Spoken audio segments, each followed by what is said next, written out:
Now, let me now invite to the stage the driving force behind this dinner, Victor Chu, who's a member of the Council's International Advisory Board.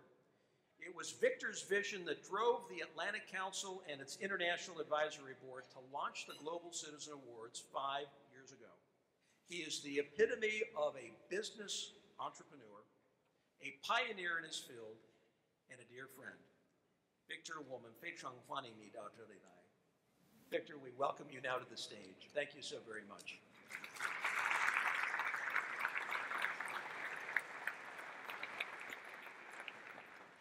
Thank you so much, Mr. Chairman. Presidents, Excellencies, dear friends, ladies and gentlemen, here we are again for the 5th time. The idea of the Global Citizen Award was inspired by Professor Klaus Schwab's multi-stakeholders concept. Major problems of today and tomorrow requires multi-stakeholders to go and reach out beyond their self-interest and their own region to contribute to the common good. And tonight, we are honoring 4 extremely worthwhile awardees who strive to keep this tradition alive. We're also delighted that our previous awardees, including Dr. Kissinger, Professor Schwab, and Quincy Jones are with us. That's why this tradition is very much alive. Indeed, last year, one of the awardees, Her Majesty Queen Rania of Jordan, said, whereas national citizenship is an accident of birth, global citizenship is an act of will. Let's all keep up this will and effort to make sure that we all contribute to global citizenship, to global peace and prosperity, to global common good. Ladies and gentlemen, it has become a tradition that with the complexities of the world ahead, we always give you a book to go home. And tonight, we were going to present you with 2 books, but unfortunately, one of them has not arrived in time. You will have with you an excellent book, The Future Declassified, which has been provided to us by our own Screwcroft Center, which addresses the mega trends that will undo the world as we know it unless we take action. And it's written by our own Dr. Matt Barrows. The other book, which should have been with you, is a rather big book. It's Dr. Kissinger's new book, The World Order. Dr. Kissinger was very famous at Harvard because his bachelor's thesis contained 377 pages. And since then, Harvard University had to limit bachelor thesis to no more than 150 pages. It is just as well that no one was there to limit the size of the world order. But I've been reliably told that every page is good stuff, and I will encourage you to get one as soon as possible. It is my great honor to invite one of the Grand Masters of Strategic Diplomacy, former Secretary of State, Dr. Henry Kissinger, a former Atlantic Council Global Citizen Awardee himself, and in his the year before, 2012 acceptance speech, he underscored that the Atlantic Partnership is important because it must relate itself to the other parts of the world and to enable the other parts of the world to play a significant role. With this modest introduction of Dr. Kissinger, may I invite the Grand Master to come on stage. Thank you very much.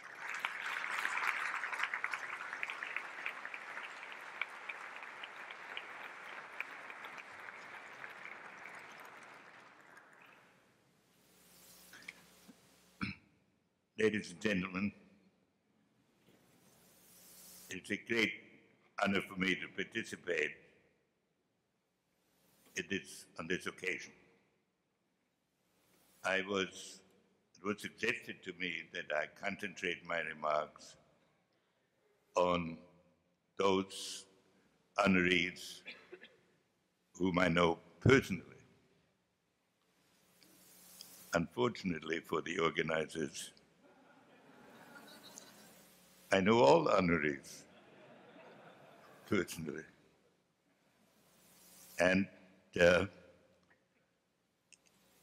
at this moment in international affairs, when there is so much tension and uncertainty, it is important to reflect on how order can be brought back to this world. The one honoree I do not know personally is the Ukrainian president. But I think we all agree that the independence of Ukraine in its existing borders, free to make the associations it deems essential, is one of the key elements of any international order that would arise. I will have an opportunity to comment about the role of Mexico in a couple of days on another occasion. But I'd like to point out here that in North America, unlike most other parts of the world, there is order in the fundamental relationship, and that North America as a unit can play a crucial role in the future of the international order that will emerge.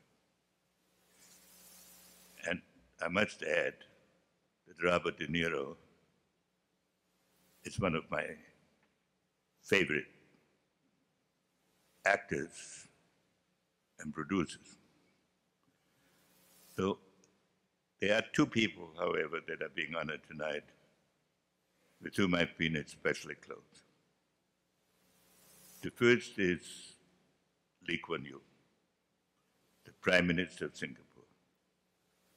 If one asks oneself of the contribution that any great leader can make, it is to take his society from where it is to where it has never been.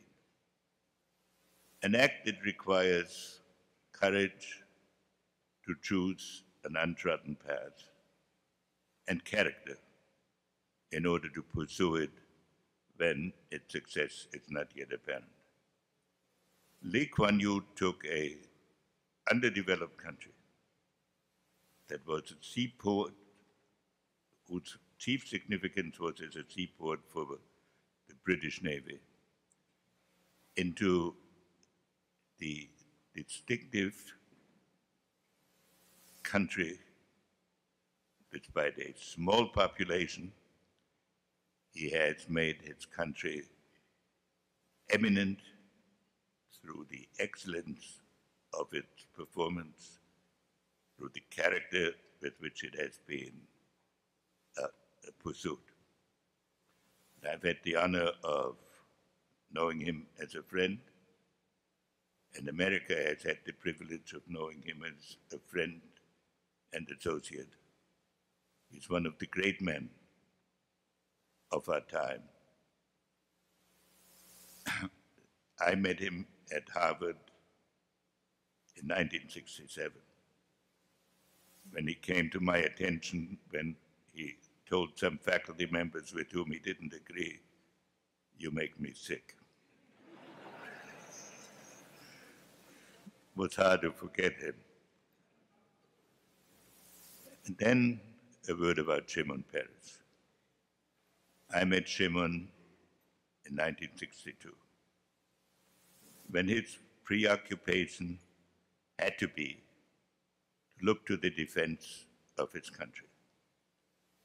But over the decades that I have known him, he has been a conscience of warning that defense alone is not enough, that a spiritual and moral basis has to be found, first for coexistence and then for cooperation.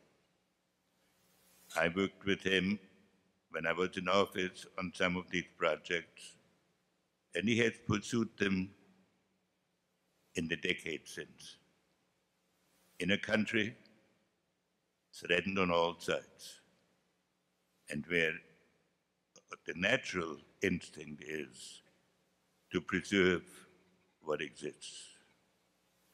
Shimon's great contribution to all of us is that he reminds us constantly that the future depends on our vision and not just on our pragmatism. There's a Spanish proverb that says, "Traveler, there are no roads. Roads are made by walking." Our honorees tonight have walked many roads for us. And I would like to thank the Atlantic Council for permitting me to pay this tribute to them and to tell them how much they have meant in my life and all of our lives. Thank you very much.